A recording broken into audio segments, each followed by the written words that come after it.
From the nation's capital, the Conservative Caucus presents Conservative Roundtable, an in-depth look at today's most important issues. Coalition existed. Welcome to Conservative Roundtable. I'm Howard Phillips, chairman of the Conservative Caucus, which sponsors Conservative Roundtable. You can watch it in your local community if we're on the air, or you can check it out on YouTube. And our guest today is a man who knows a lot about a very important topic, guns. He has worked with the National Rifle Association for quite a while, and he's now working on state and local affairs, and he's the political director for the National Rifle Association, excuse me. What are the big issues you're facing? The big issues in Congress right now are reforming the Bureau of Alcohol, Tobacco, and Firearms, which is a rogue agency that arguably is worse than the day that Clinton left office. They seemingly are trying to put gun dealers out of business for a lot of technicalities, what I like to call your papers aren't in order. When anyone buys a gun from a gun dealer in the country, they have to fill out a federal form, the ATF form 4473. It asks a series of questions. Are you convicted felon, adjudicated mentally incompetent, and so on. And you're supposed to write out yes or no, but in some cases customers write Y or N. Well, that's evidence that's being used along with abbreviations and other silly things to try to revoke licenses for dealers. And then they have a phony appeals process that we're trying to change, and a lot of other technical stuff that's detailed. Chuck, you've been at this for a long time, 22 years in the cause, and you've been with the Christian Coalition, you've been off and on with the NRA, and you're now political director for the NRA. Your title is political director and director of state and local affairs with the Institute for Legislative Action. Now, one of the things that worries me is that the United Nations is trying to get involved in our gun issues. What's happening there? Well, there's a number of issues that are pending, and the good news is that a lot of the progress or efforts seems to be glacial as far as how long it takes. They have meetings to set up meetings and all kinds of things, and fortunately I don't handle the international side, but there was a treaty that has an adverse effect that we oppose, and we've communicated with the Senate as far as opposing ratification of it if ever forced to a vote, is the SIFTA treaty, and it's an international illegal gun trafficking treaty. What does SIFTA stand for?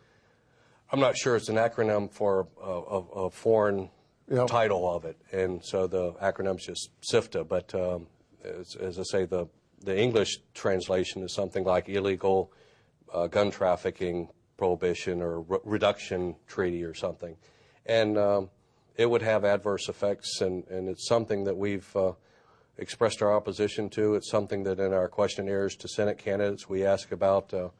Votes on confirmation of anti-gun Supreme Court justices. We also ask about confirmation or ratification of anti-gun treaties. Yeah. Obama's just hired someone to focus on gun issues, according to the Washington Post. What kind of trouble is Obama causing?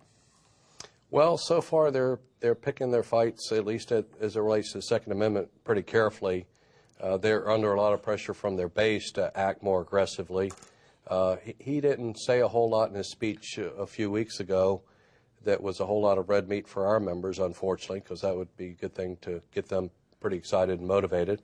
But there's some things that they can do in a regulatory way. I'm not sure if they're going to pursue a lot of legislative initiatives because, quite frankly, they don't have the votes in either the Senate or the House. There were some terrible pieces of anti-gun legislation enacted back in the 1960s. 68 Gun Control Act. Yeah. Any effort to repeal those? Well, there's efforts to change some of the provisions of it. There's actually a House bill, H.R. 58, that would allow interstate sale of handguns. The 68 Gun Control Act prohibits interstate sale of handguns. And now that we have a national instant check that went online in 1998, so there's a check for every firearm sold by every dealer in every state, there's no reason why that prohibition should still be intact. If you can buy a rifle or shotgun in the state and clear a check, a pistol or revolver should be the same thing. Talk about concealed carry laws. How many states have them? 48 states have some type of concealed carry. 40 states have a permissive system, as we say it, shall issue, where if you qualify under the statute, you shall be issued a permit.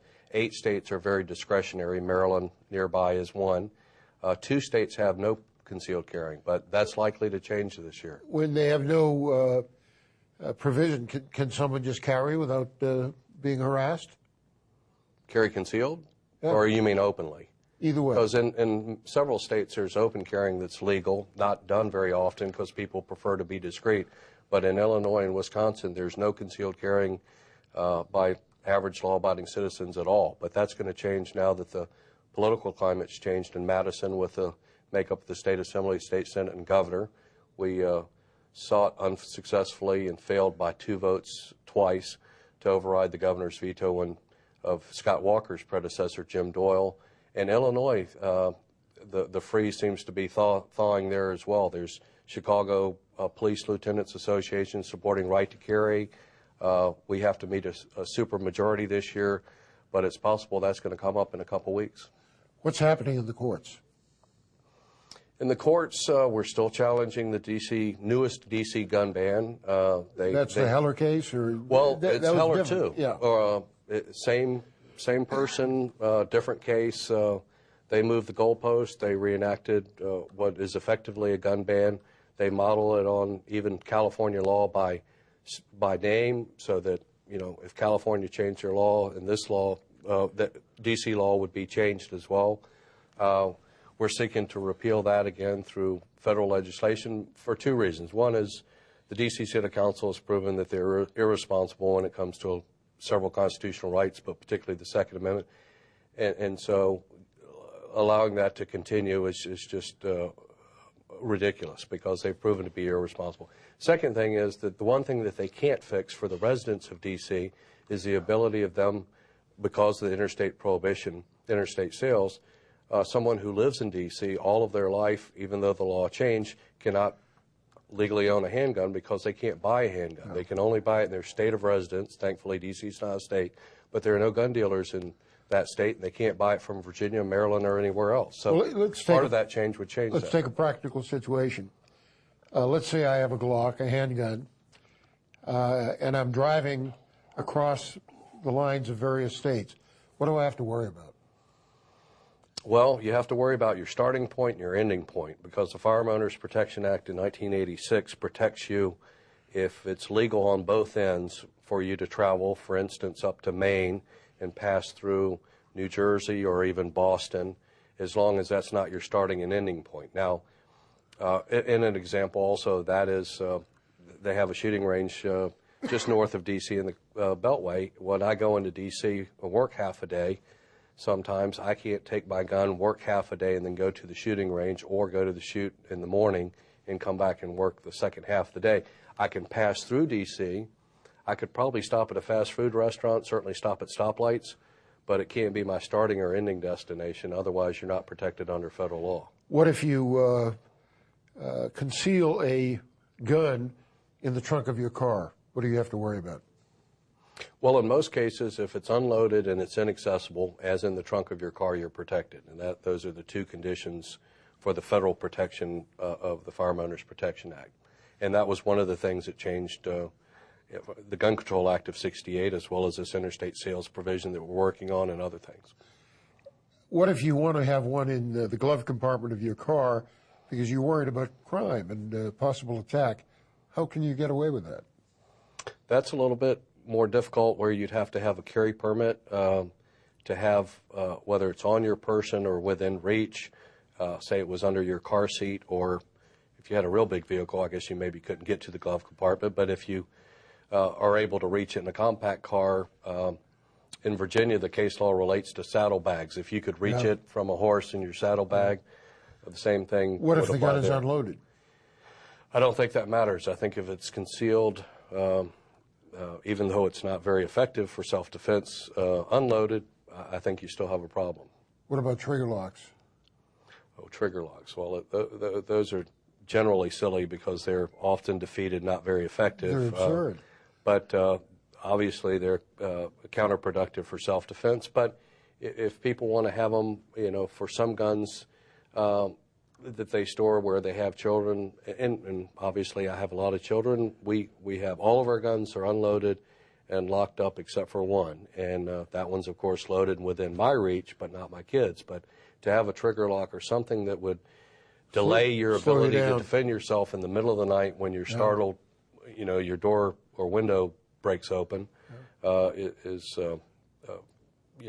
we have to take a break here. Yeah. We'll be back with Chuck Cunningham right after these messages. Stay with us.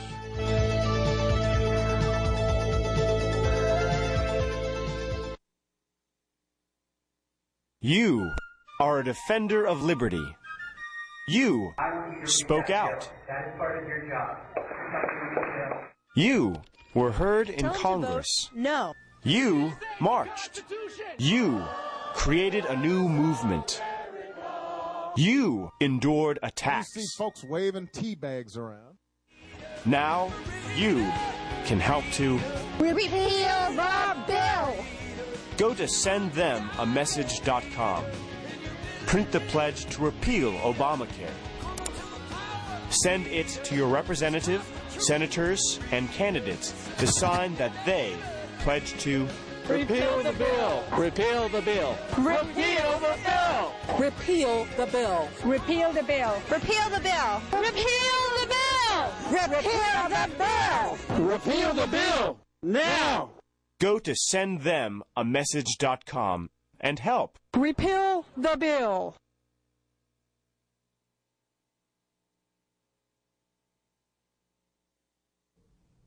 Hello, I'm Steve Forbes, chairman of Forbes Media, here to urge you to watch Conservative Roundtable if you want to learn about the issues that matter and what you can do to get our country back on the right track.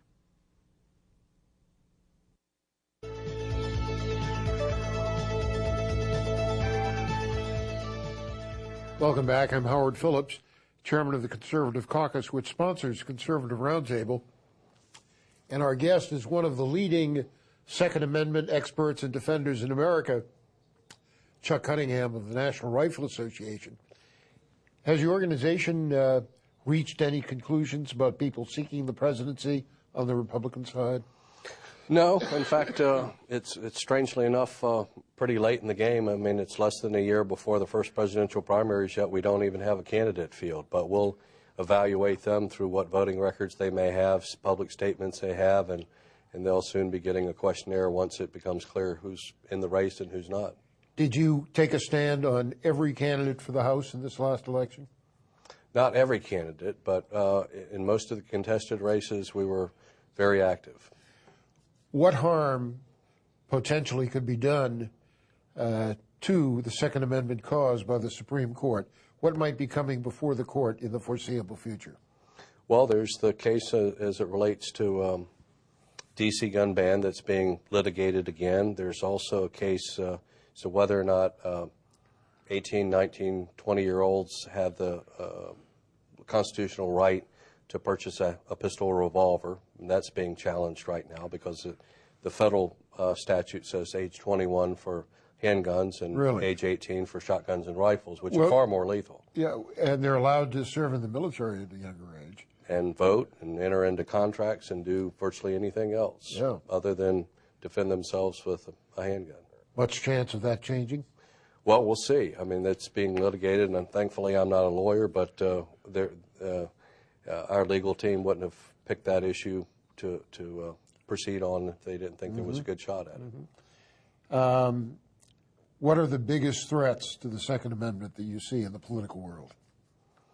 Well, it's always complacency on the part of members and supporters, because in many cases when you have a good election, they want to let their guard down and they want to go back to shooting and hunting and doing things that are normal, and most people don't instinctively migrate towards politics, and it's not fun or easy. It's actually worse than that sometimes. But that's a big part of it. But, the Obama administration still concerns us when they open up a front, either in a regulatory or legislative way. The Supreme Court is a challenge. And there are several states where their governor and their legislature are still controlled by anti-gun politicians, and Maryland is one of those, California, it's about a half dozen of those states where... You've got 3.8 million members in the NRA. Yes, sir. It was a little bit higher some years ago. In which state or states do you see the biggest battles coming? Well, right now, this year, it'll be in Wisconsin and Illinois to make them the 49th and 50th state. Competition between them as to which have the ability to provide right to carry to law-abiding citizens through a permit or a license. We're working on contiguous states and allowing people to buy long arms and all of the states, not just the contiguous states. That was a change from in the Firearm Owners Protection Act as well. But there's still efforts to put gun shows out of business, to regulate or ban guns based on their appearance. If they have a military style, or it's black paint versus some other kind of color, whether it has a bayonet lug on it or not, which is, of course, silly because not many criminals use bayonets. And one of the things that's being pushed is not gun control, but ammunition control. That too, and they're trying to not only, in some cases, tax it, regulate it, make a unique serial number on it, ballistic fingerprinting. I mean, they make it sound, which technology has advanced quite a bit, but they make it sound like you can find a cartridge case at a crime scene and pop it in a computer, and the criminal's name and face and phone number shows up on the screen, and we'll go pick him up. And it's absurd. They've spent a lot of money on ballistic imaging in both New York and Maryland, and neither state, I mean, tens of millions of dollars, and neither state solved a single crime with it. If one of our viewers wants to develop some expertise on Second Amendment issues, where would you send the viewer? What would you have him read? Well, we have a lot of issue briefs as well as fact sheets on the Second Amendment. The larger issue as it relates to the philosophical and legal part of it, and the practical aspects as it's litigated or legislated in the states and the federal government. So NRA-ILA.org is... What are the best books that you could give to, say, a high school student who you wanted to become proficient in the issue? Well, there's a good book by John Lott about More Guns, Less Crime that talks about the fallacy of people believing that if they get guns off the street, somehow crime goes with it. I've read that. And then there's also Right to Keep and Bear Arms. I don't remember the exact title, by Steve Holbrook, but he's a constitutional attorney who lives in Fairfax, and he has written a lot on the history of the Second Amendment and also the state's right to keep and bear arms amendments. And among the candidates for the Republican nomination, is anyone making this a big issue at this point? No, it's still pretty early in the season. They're not. They're putting their toe in the water to see what the temperature is. It seems like it's a great deal of sluggishness, to the point where some of the presidential debates that others expected to hold are being postponed or canceled. Yeah. Now, Wayne LaPierre, I guess the title is Executive Vice President. Yes, sir. Has become an excellent speaker on Second Amendment issues. How long has he been in that post? In that position, he has been there for 20 years, was elected at our annual meeting in San Antonio in 1991. And prior to that, he was the executive director of the NRA Institute for Legislative Action, and before that he was in the position I held, which was the Director of Federal Affairs. And how does one become a life member of the NRA? What does it cost? I think it's $750. It was $300 a long time ago when I joined, but I think the rate is now. But sometimes if you wait in the mail, and we put out a lot of mail, they run specials on it to upgrade from a annual member to a life member, from a life member to a patron endowment benefactor. Now, you've had some well-known people serve as your president, Charlton Heston most notably.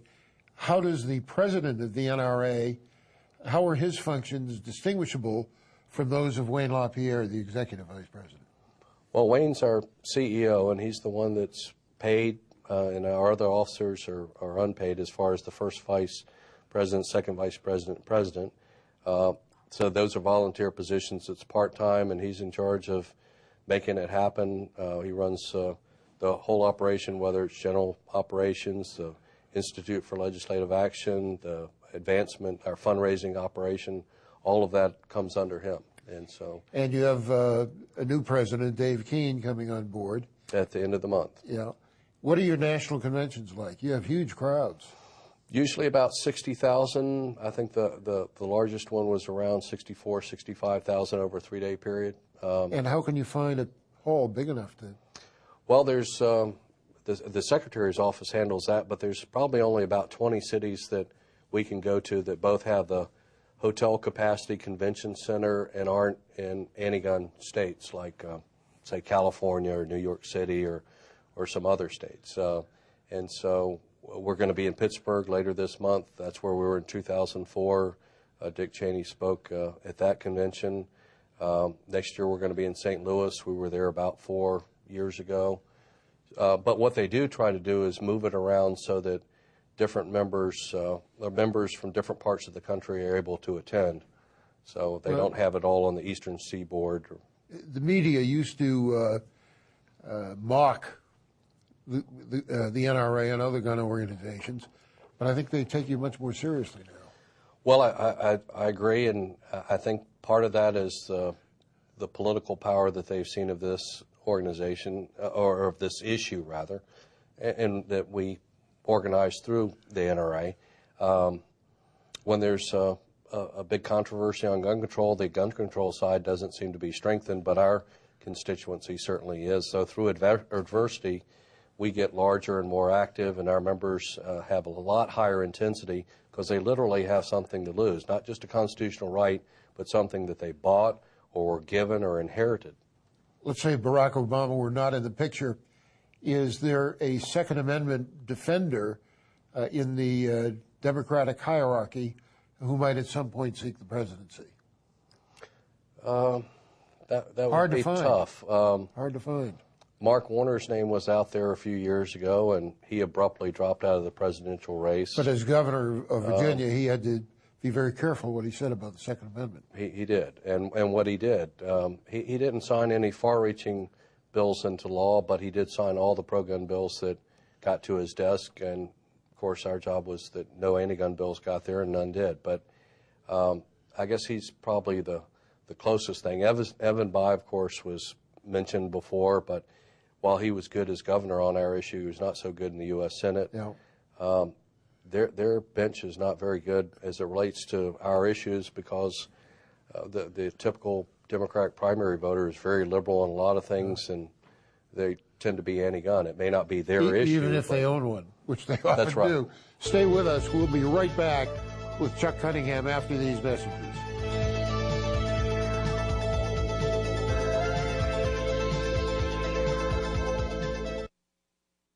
Hey, listen. This is the greatest thing. I want to tell you something. Something's happening in this country. And I want to tell you, look around my friends here. My friends here in Washington, come over here.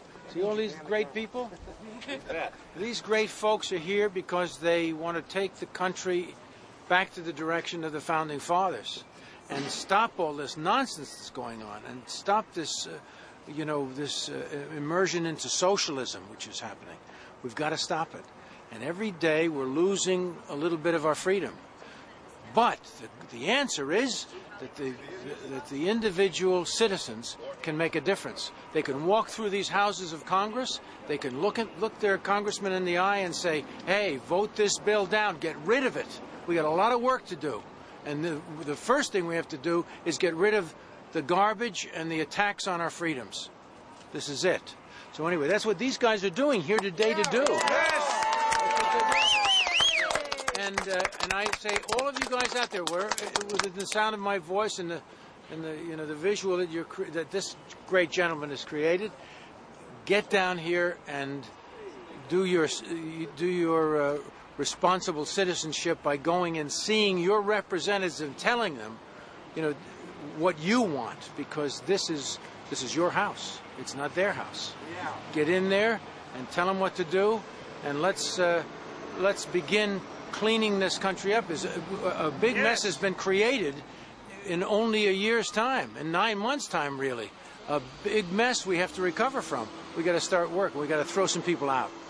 So anyway, I love this country. I love you. Go do your job. Thank you for your help.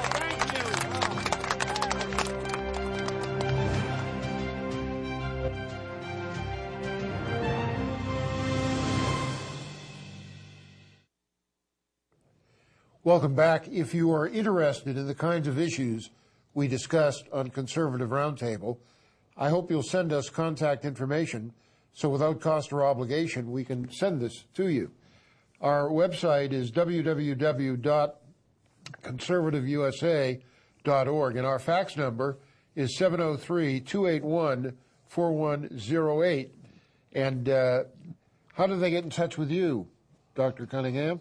Well, at the NRA, NRA.org is the place that they would join as a member, and if they want legislative political information, they would go to the Institute for Legislative Action website, nraila.org. What's the most important thing you want to tell our audience at this point? Well, I think the thing that they might be most interested in, since it's a wave of change at the state level, which is building support at the federal level, is a national right to carry reciprocity, which is if you have a carry permit in your own state, it would be valid in other states. Of course, that would exclude, for the moment, Illinois and Wisconsin. But that legislation's been introduced in the House by Cliff Stearns, and it's H.R. 822.